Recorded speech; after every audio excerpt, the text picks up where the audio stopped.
Hello बच्चों, कैसे हैं आप लोग? उम्मीद है मस्त होंगे। तो स्टूडेंट, आज जो हम बात करने वाले हैं आपसे बात करने वाले हैं लेक्चर 5 की। इसकी बात करने वाले हैं लेक्चर 5 यानी कि पार्ट 5 की। अगर लेक्चर 5 की बात करें या पार्ट 5 की बात करें आपसे, तो स्टूडेंट इससे पहले हम पार्ट 4 तक कर चुके हैं। तो पार्ट 4 में भी हमने कुछ क्वेश्चन किए थे, 2023 और 24 के क्वेश्चन किए थे। आज जो बात करेंगे, देखो इस क्वेश्चन की बात करेंगे, और ये क्वेश्चन बहुत अच्छा क्वेश्चन है। ऐसे क्वेश्चन एग्जाम में आते हैं। 2022 में आया था, कितने मार्क्स का? 6 मार्क्स का पूछा गया था। तो देखो न्यूमेरिकल इस चैप्टर से आना 100% है, या मान लीजिए कि इस चैप्टर से न्यूमेरिकल ही आएगा। और अगर आपने पार्ट 1, पार्ट 2, पार्ट 3, पार्ट 4 नहीं देखा है, तो पहला आप उन्हें देखिए, उसमें आपको कॉन्सेप्ट क्लियर हो जाएगा। फिर आप पार्ट 5 देखिए। अब बात करते हैं आपसे हम कि क्वेश्चन करना कैसे है। देखो ये क्वेश्चन आपको करना कैसे है। देखो तो क्वेश्चन में क्या बोला गया है, सबसे पहले क्वेश्चन को पढ़ लेना है आपको। क्वेश्चन कह रहा है कि 2 ओम, 3 ओम व 4 ओम के प्रतिरोधों को कौन से क्रम में जोड़ा गया है सर? समांतर क्रम में। ओके सर, कौन से क्रम में जोड़ा गया है? समांतर क्रम में। इस संयोजन को 24 वोल्ट की बैटरी से भी जोड़ा जाता है। तो आपको निकालना है प्रवाहित धारा। सर ये धारा धारा हर बार धारा ही पूछी जाती है कि एग्जाम में, बिल्कुल आपसे करंट पूछ जा रहा है। और आपसे ये नहीं पूछेगा कि प्रवाहित प्रत्येक में आपके टोटल करंट निकालना है। आपको आपके टोटल करंट चाहिए बस। तो आपको क्या निकालना है सर? टोटल करंट निकालना है। अब देखो क्वेश्चन को सर फील नहीं आया, क्वेश्चन को फील करते हैं। देखो क्वेश्चन में बोला क्या गया, तो सबसे पहले आप सॉल्यूशन अगर आप इसका देखें ना, तो थोड़ा सा क्वेश्चन को फील करने की कोशिश करते हैं। 2 ओम, 3 ओम व 4 ओम का प्रतिरोध कौन से क्रम में है? समांतर क्रम में। सर ये समांतर क्रम क्या होता है? समांतर क्रम में जो करंट है ना, वो डिफरेंट होता है और वोल्टेज होते हैं सेम। ओके सर, समांतर क्रम में कैसे ऐड करते हैं? तो कुछ इस तरीके से ऐड करते हैं। समांतर क्रम में कुछ किस तरीके से ऐड करते हैं सर? इस तरीके से ऐड करते हैं। अगर हम आपसे बताएं तो कुछ ऐसी कंडीशन होती है समांतर क्रम में। क्या होती है? कुछ ऐसी कंडीशन से होती है। देखो तो ये कौन से क्रम में है सर? ये तीनों प्रतिरोध कौन से क्रम में है? समांतर क्रम में। कौन से क्रम में है? समांतर क्रम में। और आपसे बोला गया, देखो क्वेश्चन में बोल दिया गया है आपसे कि इसे कितने वोल्ट की बैटरी से जोड़ा गया है? 24 वोल्ट की बैटरी से। कितने वोल्ट की बैटरी से? 24 वोल्ट की। अब देखो आपको बहुत अच्छे से क्लियर हो जाएगा, डायग्राम से चीजें ज्यादा क्लियर हो जाएंगी, बहुत आसान लगेगा आपको। अब 24 वोल्ट की बैटरी से जोड़ा गया है। कितनी वोल्ट की बैटरी से? 24 वोल्ट की बैटरी से। अगर हम आपसे बात करें, देखो ये कितने ओम का प्रतिरोध है सर? ये कितने ओम का प्रतिरोध है? ये है 2 ओम का प्रतिरोध। कितने ओम का है? 2 ओम का प्रतिरोध। सर ये कितने ओम का प्रतिरोध है? 4 ओम का प्रतिरोध।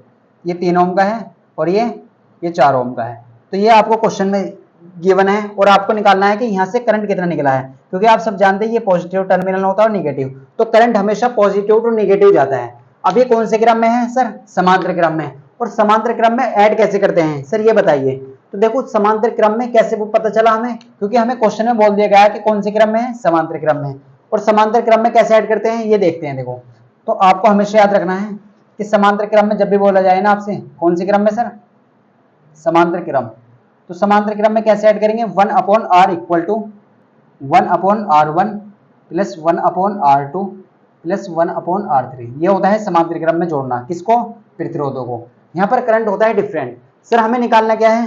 पहले ये देख लेते हैं हमें निकालना क्या है। हमें निकालनी है प्रवाहित धारा। देखो लास्ट क्वेश्चन, अगर आप पार्ट 4 देखते हैं तो पार्ट 4 में सेम इसी टाइप का क्वेश्चन था, तो हमने ऐसी क्वेश्चन कराया था आपको। तो हमें क्या चाहिए सर? हमें आई का मान चाहिए। सर हमने पढ़ा है आई बराबर होता है वी अपॉन आर। आई बराबर वी अपॉन आर होता है, लेकिन सर आर जो है होता है ना, वो क्या होता है सर? आर इक्वलेंट होता है। क्या होता है? Are equivalent. सर इक्वलेंट का मतलब क्या होता है? टोटल होता है तुल्य प्रतिरोध। अब देखो आपके सामने 3 रेजिस्टेंस है, एक तो 2 ओम का, एक 3 ओम का, एक 4 ओम का। अब आप यहाँ पर कौन सा लें? आर इक्वलेंट का मतलब है टोटल, इन 2 और 3 और 4 का योग लेना है आपको। और कैसे लेना है? समांतर क्रम में लेना है। तो समांतर क्रम में कैसे ऐड करते हैं? इस तरीके से ऐड करते हैं। तो देखो अगर आपको आई चाहिए ना, तो इसके लिए आपको वी चाहिए और आर चाहिए। तो वी तो हमें क्वेश्चन में पता है सर कितना है? 24 वोल्ट। लेकिन हमें आर इक्वलेंट का नहीं पता। हमें नहीं क्या पता? आर इक्वलेंट का नहीं पता। तो हम सबको पता है ये तो 2 ओम है।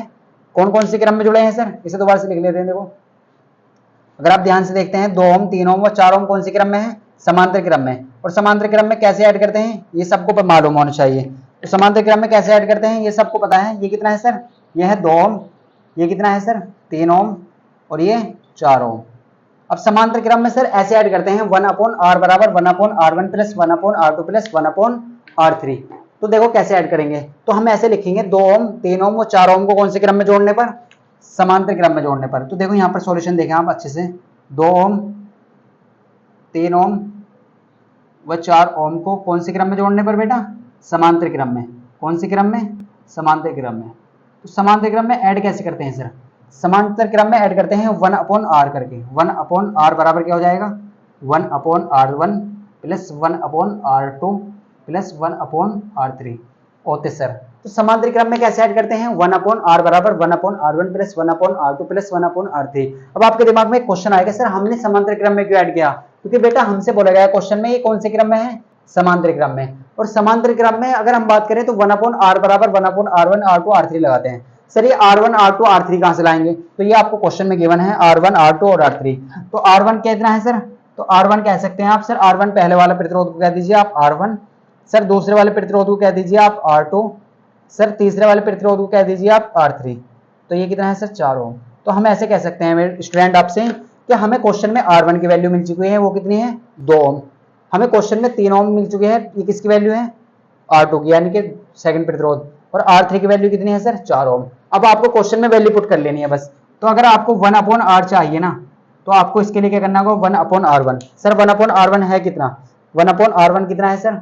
R1 की वैल्यू कितनी है? 2 ओम। कितना है? 2 प्लस 1/r2। R2 कितना है सर? 3। 1/r3। R3 कितना है सर? 4 ओम। कितना है? 4 ओम।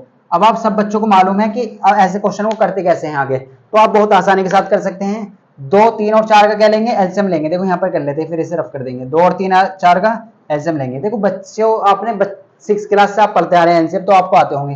तो 2 1 जो होते हैं 2, 3 ऐसे रहेगा, 2 2 जा 4, 2 से फिर काट लीजिए, 3 ऐसे रहेगा, 2 1 जा 2, यहाँ पर आ जाएगा 3। तो 2 दूनी 4 दिया 12, कितना आ चुका है? 12।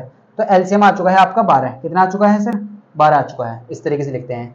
अब आप इस 2 से डिवाइड कर लीजिए 12 को। कितने बार होगा देखो, आप ध्यान से देखें। तो अगर आप इस 2 से डिवाइड करेंगे ना 12 को, तो ये होगा 6 बार। कितने बार आएगा? 6 बार। और 6 की मल्टीप्लाई ऊपर कर देंगे, तो 6 1 जो होते हैं 6, 6 1 जो 6 होते हैं।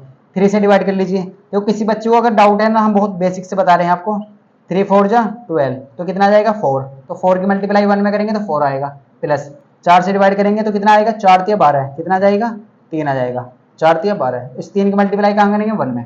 तो इस तरीके से आ चुका है। किसके बराबर चल रहा है? 1/r के बराबर। किसके बराबर? 1/r के बराबर होते सर हम इसे ऐड कर लेते हैं। देखो 4 तिया 6 4 10 और 3 13, तो 1/r बराबर किसका आ चुका है? ये क्या है? इक्विवेलेंट है। ये क्या है? इक्विवेलेंट। इक्यू लिख दीजिए आप, तुल्य प्रतिरोध है। ये क्या है? इक्विवेलेंट। तो आप इक्यू लिख सकते हैं इस तरीके से। अब देखो किसके बराबर आ चुका है? 13/12 के। सर हमें किसकी वैल्यू चाहिए? हमें v का तो मान पता है, लेकिन r इक्विवेलेंट का नहीं पता। अब ये किसके बराबर आया है?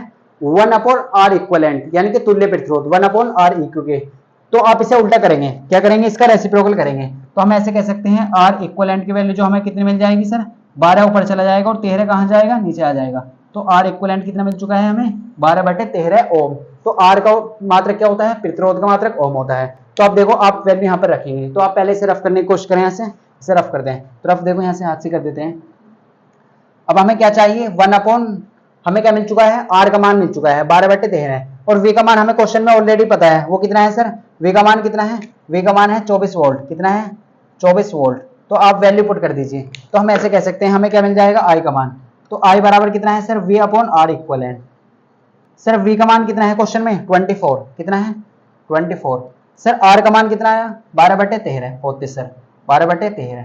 अब ये जो 13 है ना, ऊपर चला जाएगा। कहां चला जाएगा? ऊपर चला जाएगा। तो ये हो जाएगा 24 गुना इंटू 13/12। अब आप इतने होशियार हैं, 12 से काट देंगे। 12 दूनी 24। तो आई किसके बराबर हो जाएगा सर? आई बराबर हो जाएगा 13 दूनी 26 के। किसके? 13 दूनी 26। और मात्रक क्या लगाएंगे? एम्पियर। क्या लिखेंगे? ए, यानी कि एम्पियर।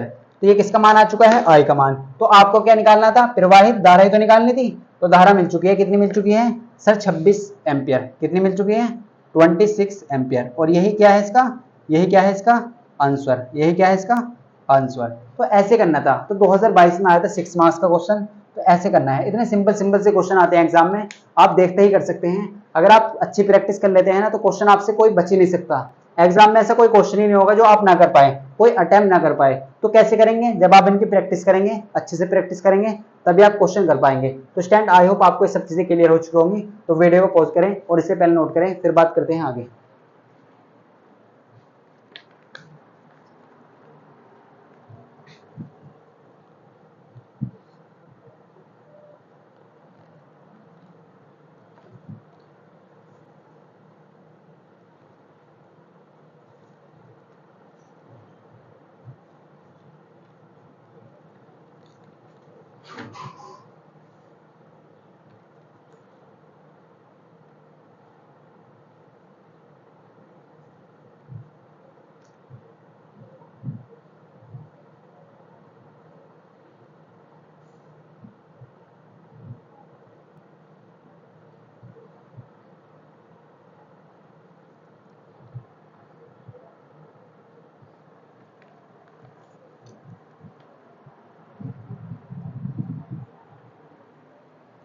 तो स्टैंड आपने नोट कर लिया होगा। देखो अब बात करते हैं, तो अगर आपको कोई भी डाउट है तो आप पूछ सकते हैं हमसे कमेंट में।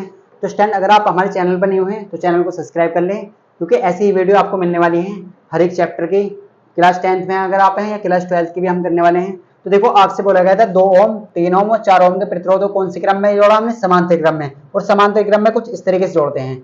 इसमें बोला गया था इस संयोजन को 22-24 वोल्ट की बैटरी से जब जोड़ा जाता है, तो 24 वोल्ट की बैटरी से हमने जोड़ दिया। ठीक है जी। हमसे बोला गया था प्रवाहित धारा, तो प्रवाहित धारा कैसे निकालेंगे। अगर आप ओम का नियम अप्लाई करते हैं तो आई बराबर हो जाएगा V upon R. Sir R equivalent क्या है, आर इक्यू, इसका मतलब है तुल्य प्रतिरोध, टोटल प्रतिरोध कितना है। तो टोटल प्रतिरोध कैसे निकालेंगे आप, 2, 3 और 4 ओम को कौन से क्रम में जोड़ेंगे, समांतर क्रम में। कैसे पता चला, क्योंकि क्वेश्चन में बोला गया है। तो समांतर क्रम में कैसे ऐड करते हैं, 1 अपॉन आर बराबर 1 upon R1 plus 1 upon R2 plus 1 upon R3। तो R1 की वैल्यू कितनी है क्वेश्चन में, 2 ओम, R2 की वैल्यू 3 ओम, R3 की वैल्यू 4 ओम। तो आपने R1 का मान यहाँ पर रखा, R2 का मान यहाँ पर रखा और R3 का मान यहाँ पर रखा। तो आपने क्या किया, सोल्व कर लिया। देखो 2 और 3 और 4 का एलसीएम 12 आता है, आप सब जानते हैं। तो 2 से डिवाइड करा तो 6 आया, 3 से करा तो 4 आया और 4 से करा तो 3 आया। आपने ऐड कर लिया, कितना आएगा, 13/12। लेकिन हमें 1 अपॉन आर नहीं चाहिए, हमें तो केवल आर चाहिए। तो उल्टा कर देंगे, तो 12/13। अब ओम का नियम यहाँ पर अप्लाई कर देंगे। देखो आई बराबर V अपॉन आर। तो V का मान तो क्वेश्चन में आपको पता है सर 24 है, पहले ही पता है, तो गिवन था मेरा 24 वोल्ट। आर का मान 12/13 लाए। देखो जब भी ऐसी कंडीशन आ जाए ना, तीन फ्रैक्शन हो जाए तो ऊपर चले जाता है।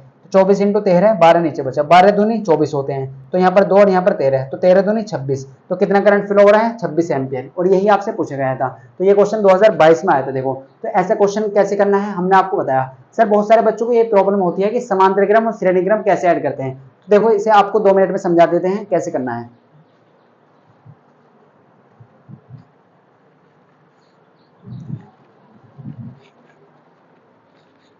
तो देखो ये कॉन्सेप्ट आपको अच्छे से समझा देते हैं। यहाँ पर आपको कॉन्सेप्ट अच्छे से समझाते हैं, तभी आपको क्लियर होगा ये।